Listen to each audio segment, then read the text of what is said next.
Good morning, guys. Today is the 26th of May. We are gonna try to see if we can solve the STI no start, no crank issue, or no crank, no start issue. We are going to need to move the Evo outside, bring the STI in. Also because I need to do an oil change. I reached the 3,000 mark, as well as look underneath, because part of what we're going to be doing to troubleshoot it is to check on the starter, make sure that the connections are good.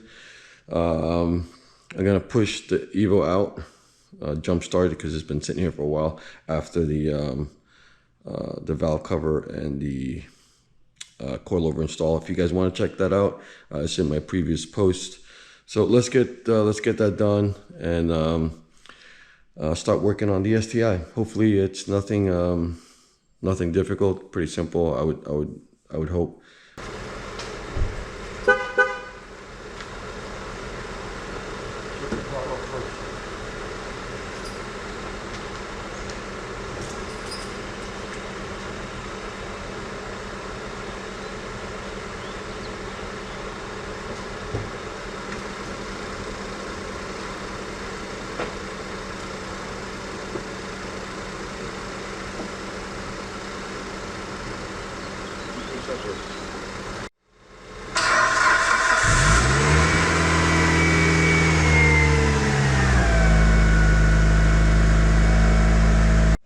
Alright, just checking to make sure that we're not leaking any oil.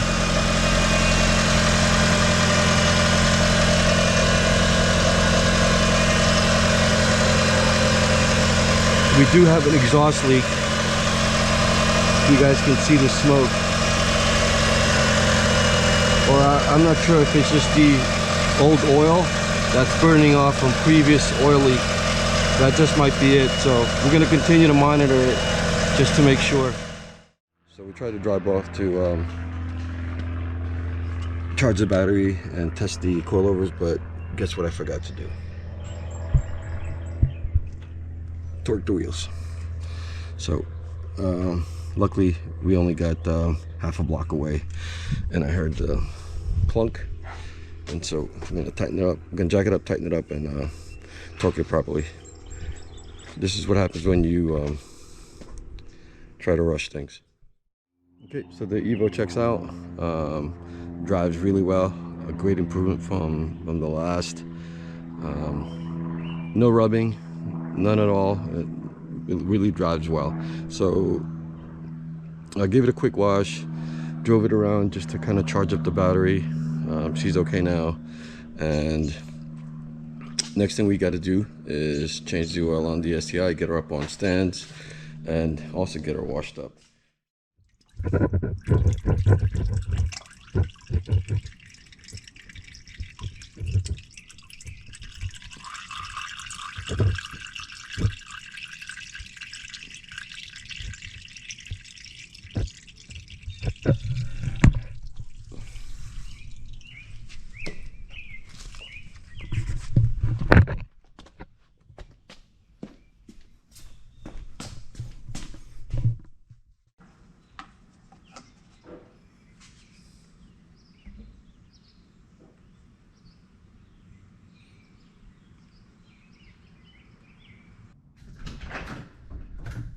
Okay guys, it is Monday, Memorial Day, the following day.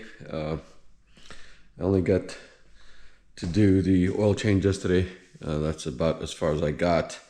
But today hopefully we can cover what it is that I would typically look into for trying to troubleshoot a no crank, no start issue.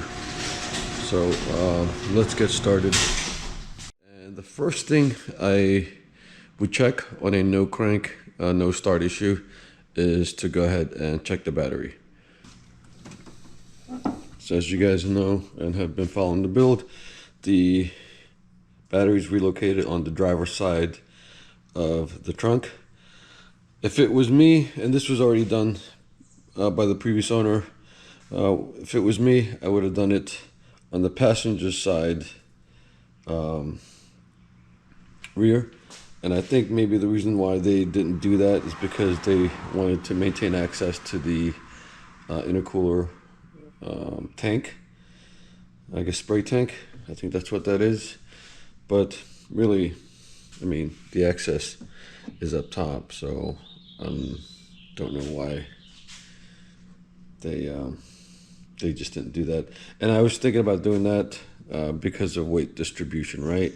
I've got my weight on the driver's side, put a little bit more on the weight on the passenger side rear to a little bit more of a balance in weight. So, okay, so for the no start, I would check first thing for corrosion on the terminals. And since this is a brand new battery, brand new connections, there is no corrosion, and it's on pretty tight. It's not loose, and we are going to grab a V meter just to, I know, the garage is pretty disorganized. Actually, you know what?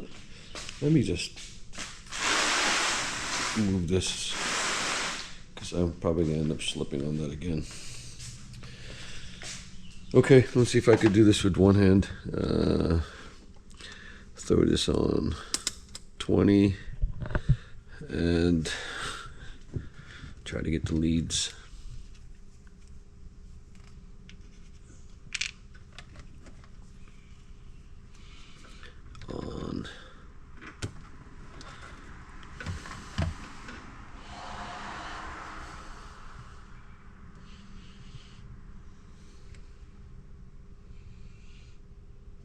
On the battery itself, you're seeing 12.4. That's plenty to crank the car. And it's not a battery. So, and the reason why I ask you to check for corrosion is you want to be able to make sure that there's contact between the actual terminal and the battery post. Also, the thing to check is to make sure that not just the connections being loose and having the proper contact, but also to make sure that the ground is properly connected and it's not loose, and it isn't. So the next thing to check is making sure that all my grounds are properly connected and isn't loose. So we'll go ahead and pop open the hood.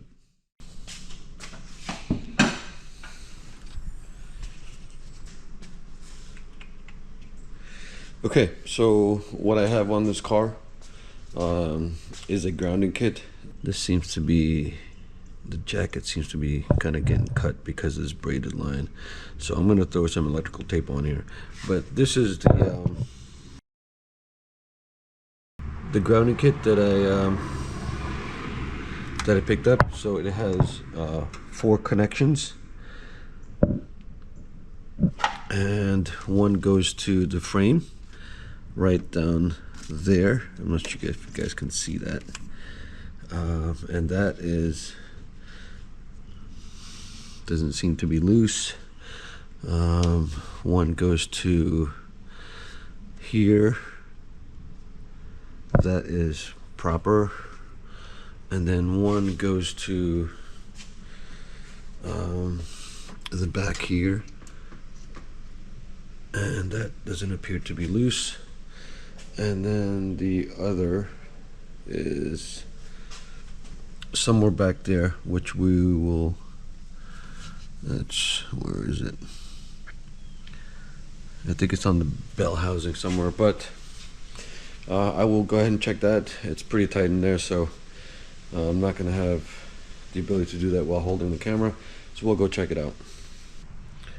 So the connection is right as I remember it. It's at the bell housing right over here, and it's tight and it isn't loose. So all the grounded connections check out. The next thing I would check is make sure it's not the security system, that it's preventing it from starting. Basically taking the power out of the car for the no crank, no start issue. So we are going to grab the keys. Just kind of want to show you, and seeing that this is intermittent, she might start right now, which I'm kind of hoping it would.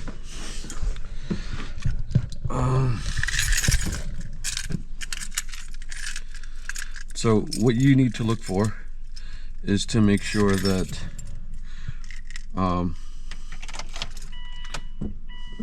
me see if she'll start. See, it's not starting.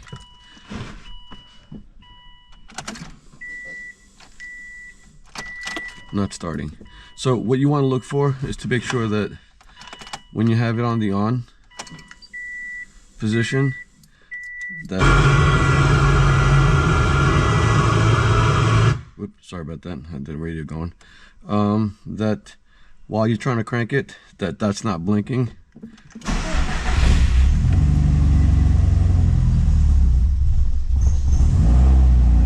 So now that, if you see what I mean, how intermittent it is, it took me 3 tries for it to crank up and start. So, but what you're looking for is to make sure that while you're trying to start the car, that the security light isn't blinking and indicating that the security system is on. That's not going to allow you to start the car. So I don't want to shut her off right away. I want to let her idle for a bit before I shut her down.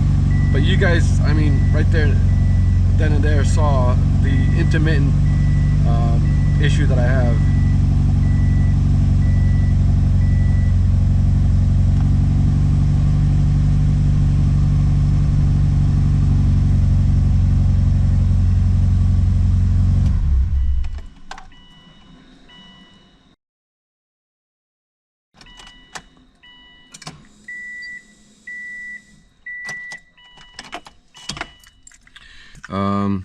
Again, just to kind of repeat,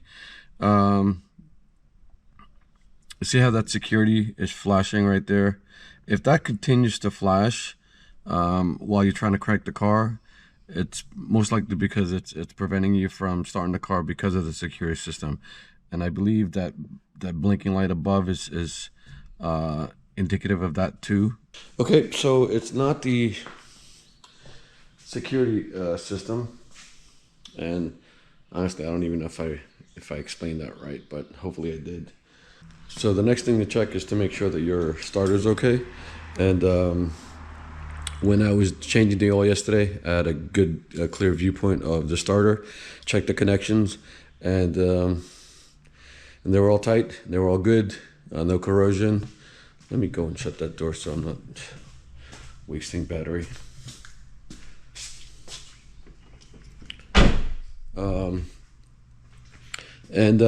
One of the ways to check that your starter is good is connecting the trigger to, so there's 3 points on the starter. You can have a trigger connection, you have the power connection, and you have the ground. So if you take, I don't know, maybe a paper clip or something, or a screwdriver or something that'll provide a conduit between the power connection and the trigger, it'll start the car. But just make sure that the car is not in gear when you do this. Okay, so the next thing to check is the starter relay. Let me quickly show you where it's located. I'm not sure if this is something that we could probably easily get to. So you're gonna need to access, actually the way to remove this is to kind of push it to towards the passenger side. It'll pop right off. And so you're gonna see the fuse box area. Let me see if I can get some light in here.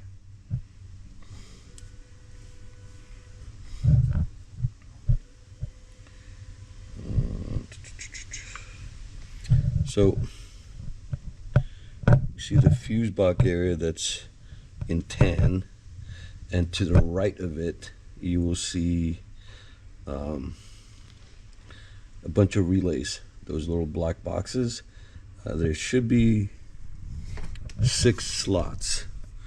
Let me see if I can kneel down a little bit better so I can get better lighting in there. So you're gonna see 6 slots. Right now in my case, there is the bottom 4 is filled. Actually, there is 7 slots, and the third one down from the top is your starter relay. So, and fourth from the bottom. So I went ahead the other day and picked up a new relay. That's the part number for it. So I'm gonna go ahead and change that. And then you may need something like an angled pliers to be able to get to that relay and pull it out. So I'm gonna go ahead and replace that and show you what to look for next if that is not the solution for my problem.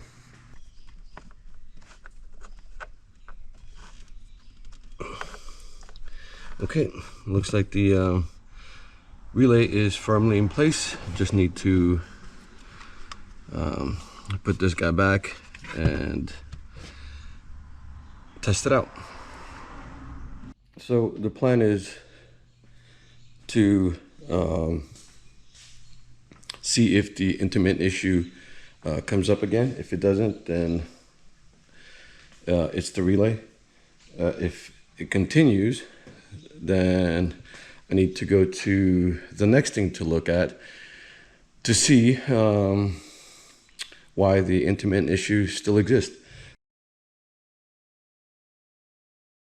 That is a clutch safety switch, and if that fails, it doesn't tell the car that you're in neutral and it's allowed to start. Now, what you can do is you can bypass it. Basically, it's 2 spades, 1 spade on each end of a wire, and you just connect each of those 2 spades into the connector, and it's bypassed. So, gonna drive it around. If it, like I said, if it doesn't, if the issue doesn't come up, then it's the relay. If not, it's the next thing to look for is the safety. The clutch safety switch. So let me show you. You know what? Let me see if I can get underneath there and show you what it looks like. But definitely, I'll do a search on the internet to see if there's a picture anywhere that I could just post up instead.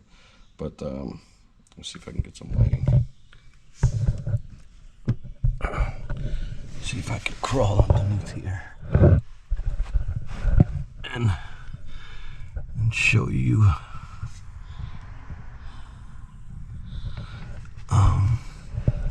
So let's see. I believe it's this guy right here. Whoops. Let's drop my light. If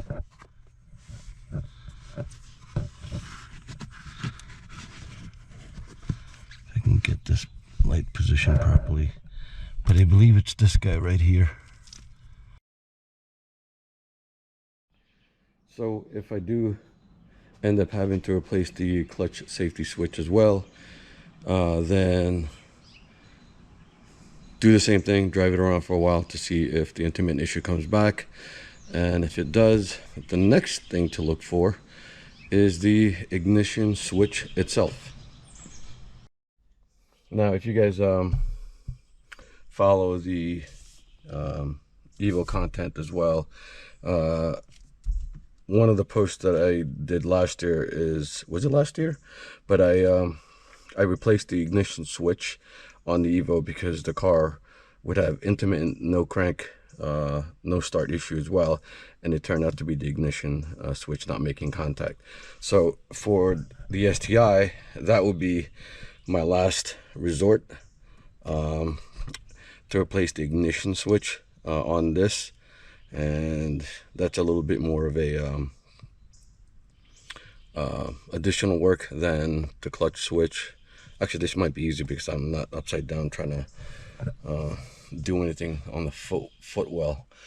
But so that would be the next thing to check, if you still continue, or if I still continue to get the no crank, no start issue. So if I do end up having to replace the clutch switch, I will create a separate post for that, as I would for the replacement of the ignition switch. That way, for those of you that's looking for something on a how-to for the STI on the interwebs, you'll have something to reference against.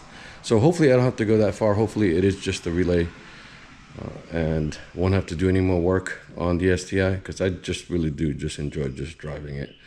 So anyway, the other thing, which I really hate to cover because it's a little scary, if it's not intermittent and you just continually cannot get her started, and everything checks out, the battery, the grounds, the starter, the safety switch, the clutch switch, the ignition, the relay, then there's a possibility here that you have a seized motor, and that is pretty much like the end all. If you can't get her started, maybe at that point you might want to take it to a professional and see if they can get a real diagnosis of what's going on with your car. I just kind of wanted to show you what I would do to troubleshoot a no start, no crank issue, and good luck. Hopefully you can get your STI all sorted out. And this pretty much also somewhat applies to other cars as well. Maybe not specific, but most of the items, or if not all of the items that I talked about, is what you would typically look for or look at for when you have a no crank, no start issue. So again, guys, hopefully you found this helpful, and I will catch you on the next post.